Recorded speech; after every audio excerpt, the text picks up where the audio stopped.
In this video, I'm going to share with you everything that you need to know about Warhammer 40,000. Now, whether you've never heard of this game before, or you used to play a long time ago, or maybe you have heard of it and you just want a video that you can show your friends to help them get into the hobby that you love so much, this is the video for you.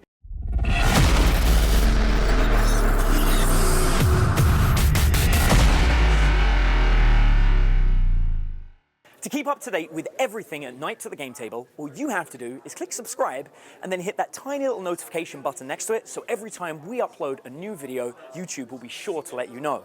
Now, Warhammer 40,000 is a tabletop miniature wargame produced by Games Workshop, and it's set in a dystopian science fantasy universe. The game was originally created by Rick Priestley in 1987 as the futuristic version of the Warhammer fantasy battle game that they created. The game is currently in its 8th edition, which we here at Knights at the Game Table personally believe is the best one to date. The game is played using 28mm scale miniature figurines that represent futuristic soldiers, monsters, and armored fighting vehicles. These figures are often supplied unpainted and unassembled, and one of the best parts of playing Warhammer 40k is the painting and modeling aspect. Now, if you're watching this and you play the game and you disagree with me, I challenge you to fight me about this point in the comments below. You see, the models are physically moved around the table, and the actual distance between models plays an important role in the outcome of combat. Play is typically done turn-based, with various outcomes determined by tables and the roll of dice.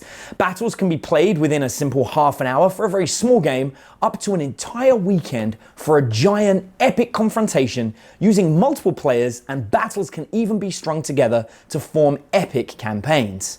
One of my personal favorite parts of the hobby is when the company that produces the game, Games Workshop, organizes worldwide campaigns where people choose one of two different sides and then play games all over the globe, with the company tallying up the results to find out which of the two sides won on a global scale. And sometimes they'll even use the results of this as an idea for a future novel, so you can even read about the outcome in one of their upcoming books. The Warhammer 40,000 setting is used for several tabletop games, but it's also used for video games and even works of fiction. In fact, you may have already played some of these games on your console or your home computer. From Space Hulk Deathwing to Dawn of War, the Warhammer 40,000 universe goes far beyond just the board game that is loved by so many people worldwide. The game was designed by Rick Priestley, as I said earlier, and he drew influence for the game from J.R.R. Tolkien's works like The Lord of the Rings, H.P. Lovecraft, who's famous for Call of Cthulhu and all of the Lovecraft mythos, Dune, Paradise Lost, and even 2000 AD, which is of course Judge Dredd. And you can see this in the dark, gothic, and dystopian vision that is present throughout all of the different graphics and imagery of the game. In fact, the tagline for the game really sells the theme of the science fiction setting: in the grim darkness of the far future, there is only war. And this is the major theme behind the game, which is told through all of the different stories, novels, and video games, and all of the other media that Games Workshop produce and license out to other parties. And I believe that this really drives the interactivity and playability of the game, as there are so many hidden elements and stories and secrets to uncover throughout all of the different types of games and gameplay that it really keeps people addicted to constantly learning and chasing and trying to find more. Most of the stories are set in the 41st millennium, some 38,000 years in the future, although they have produced a lot of novels around the year 30,000, which covers the backstory behind a lot of the events in the game, and it details mankind's fall to the forces of chaos. More on that a little bit later. Humans in this future have settled on more than 1 million worlds across the galaxy, most of which are ruled by the Imperium of Man, which is a harsh authoritarian regime united in its worship of the holy god emperor of mankind, who once upon a time was a regular person just like you or I, except a little bit more like a scientist with psychic powers. However, despite the size and power of the Imperium, it constantly sits on the brink of collapse due to a combination of escalating war, corruption, and even red tape and bureaucracy, which, as we all know, is prone to making things collapse. Numerous threats and forces face the Imperium, and players can choose to play as humankind or any of the following factions. First, you have the Tau.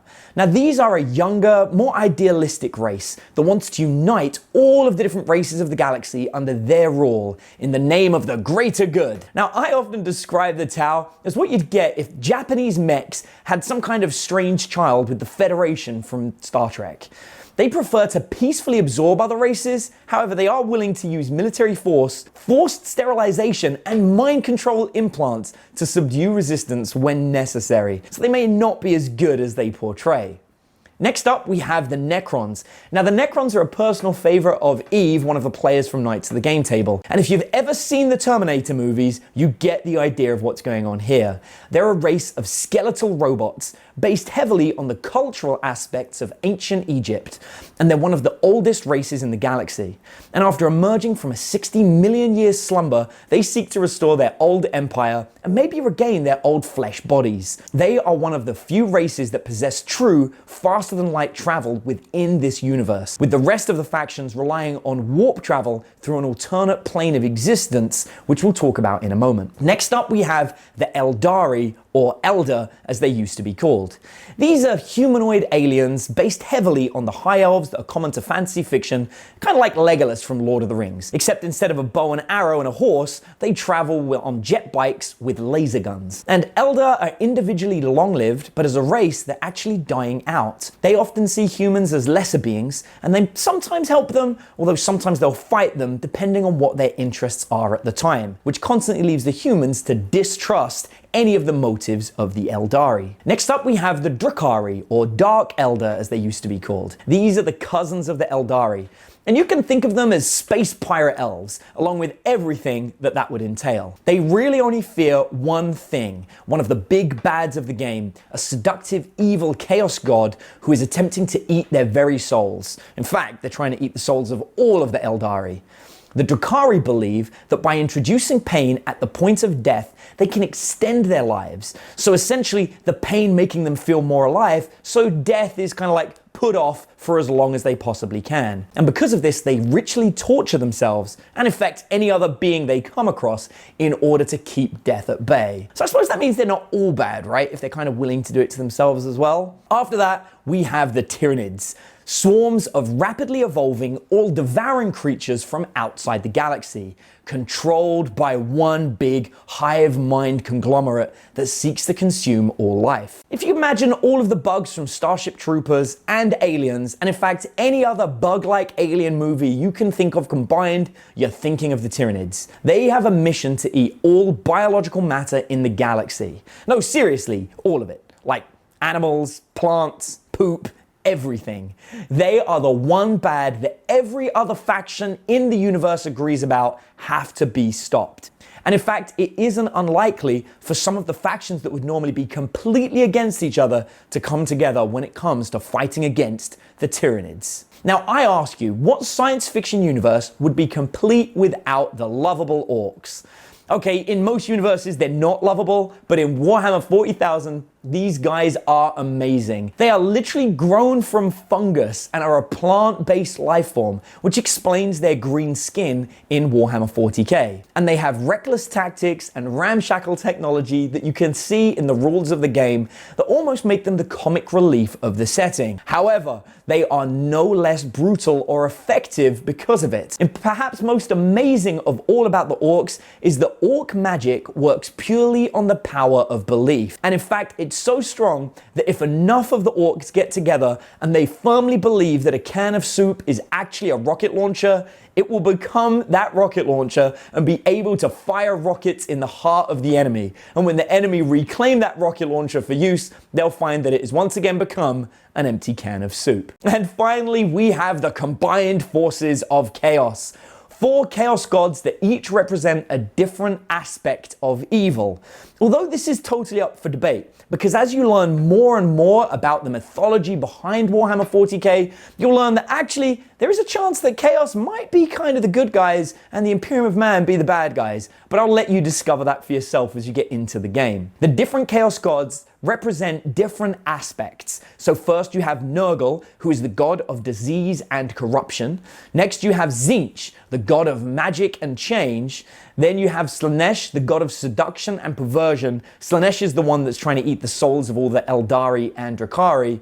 And finally we have Khorne, the god of blood and slaughter. Now, Chaos is largely made up out of corrupted humans and demons who live in the warp. Now, that warp is the thing that most races use for faster than light travel, which can make them a real nuisance when it comes to most of the galaxy traveling around, except for the Necrons, of course, who do have faster than light travel. Well, that and of course the Chaos are also causing trouble with their killing, corruption and murder. So I suppose they kind of are bad in some ways. Just depends on how you look at it, I suppose. Now, the warp is almost like a parallel dimension made up of unpredictable psychic energy from which the psychers within the game draw their power to be able to use different psychic effects throughout the game and of course in the stories in the video games. And Chaos is a large part of the entire setting, with people using psychic powers, falling under the sway of corrupt demons who sometimes jump out of the warp while someone's trying to manifest the power and eat them. No, literally eat them. And Chaos, because of this, is often portrayed as the uber villain of the game. Even though, as I said earlier, that many people argue that it's actually the Imperium and the forces of man who are to blame for a lot of what is happening amongst the Chaos in this dystopian future. But once again, we'll leave that for later. You see, the forces of Chaos have destroyed all of the glorious and enlightened civilizations of old, most recently sabotaging the Emperor of Mankind's attempt to lead humanity back into a new age of enlightenment and prosperity. It corrupts the body and soul and decimated the Eldari race, and it regularly sends armies of demons and corrupted mortals to terrorize and massacre all of the mortals who exist outside of warp space. Now, Chaos exists only to persist and spread the dark gods and delights in the destruction and disorder that they can create. Now, these are all the different factions within Warhammer 40k, and playing the game is actually quite simple. In fact, we have a video that teaches the basic rules of the game in less than 10 minutes, which you should be able to find a link to in the description of this very video. But to give you a simple overview right now, players will simply choose one of the factions that I mentioned above, or one of their sub-factions, and then are given a number of points to purchase units to play with. The more powerful the unit, the more it costs, and of course vice versa. If you have an army of lots of little guys, then they're going to cost a lot less and you're going to have more of them. After you choose the units, and of course you've glued them and painted them all, then players will assemble a battlefield of at least 4 foot by 4 foot, but sometimes much bigger than that, and place terrain on the table. In fact, part of the modeling aspect of the game involves building beautiful tables to play the game on. And then once the game starts, players will take it in turns, moving each of their troops and shooting each other across the game board, rolling dice to see the outcome of the different shots they're going to make. However, the game isn't all about trying to annihilate your opponent. In fact, most of the games are focused more on achieving objectives, such as securing a landmark or locating a particular relic hidden somewhere on the battlefield. And the winner of the game isn't usually decided by whoever destroys their opponent, but instead it's decided by who can achieve the most objectives. Now, although you may have only just heard about Warhammer 40k, the first edition of the game, Warhammer 40,000 Rogue Trader, was actually published, as I mentioned earlier, in 1987. And the original rule set was based upon the contemporary second edition of Warhammer Fantasy Battle, which was a fantasy-based wargame and one of Games Workshop's original games. The gameplay of Rogue Trader was heavily oriented toward role-playing rather than strict wargaming. And in fact, a newer version of Rogue Trader was just released in 2018 based on a Kill Team rule set, which is another game that Games Workshop produces. And it's focused a lot more on small squads of heroes traveling on the extremes of the galaxy, trying to colonize new worlds from their spaceship. And even though it is still a combat game, it focuses a lot more on the story aspects of the universe and is better described as a skirmish game using much fewer miniatures. Now, the original version of Rogue Trader was also a skirmish game, and in fact the rulebook had a very detailed and not too concise rulebook, which made it most suitable for fighting these small skirmish games, similar to the new Kill Team edition. And much of the composition of the units back in Rogue Trader were determined randomly by rolling a dice, which isn't done nowadays. A few elements of this early setting actually made it into the modern version of the game. Things like bolt guns, las guns, frag grenades, and Terminator armor are all staples in the modern version of Warhammer 40,000, and in fact were originally seen in this early version of Rogue Trader and another set of rules from a game called Laser Burn that was written by Brian Ansell. Now these rules for Laser Burn were later expanded upon by Brian, who came to work for Games Workshop. Although the original rules of Laser Burn were not a precursor to Rogue Trader, those other elements did make it into that first rulebook. And in addition to the rulebook back in 1987, Games Workshop produced supplemental material which was continually published in White Dwarf magazine, which provided rules for new units and models. Eventually, White Dwarf magazine provided proper army lists that could be used to create larger and more coherent forces than were possible in the main rulebook, which focused more on the skirmish game. And to this day, White Dwarf still releases supplementary rules for the Warhammer 40,000 game. The current edition of the game is the 8th edition, and in contrast to the previous editions, this version has a focus on making it easier for new players to enter the hobby and start playing. In this respect, the core rule set has been simplified down to 14 simple pages, which you can actually get as a free PDF booklet from the Games Workshop website. And the game introduced the 3 ways to play concept: open play, matched play, and narrative play. Now we're going to put the link to the rule set from Games Workshop in the description as well, in case you want to download those rules and learn about them. But before you do that, I want to explain to you about the 3 different ways to play the game. Open play is a more relaxed version of the game. It focuses less on balance and competitive play and focuses more on creating your own fun. For those that want to experiment with the rule systems, they even produce guides to create your own vehicles or scenarios to play. Match play is the much more competitive version of the game, with tournaments being held in major cities around the globe and people traveling to try and be the best, even competing across national and international borders.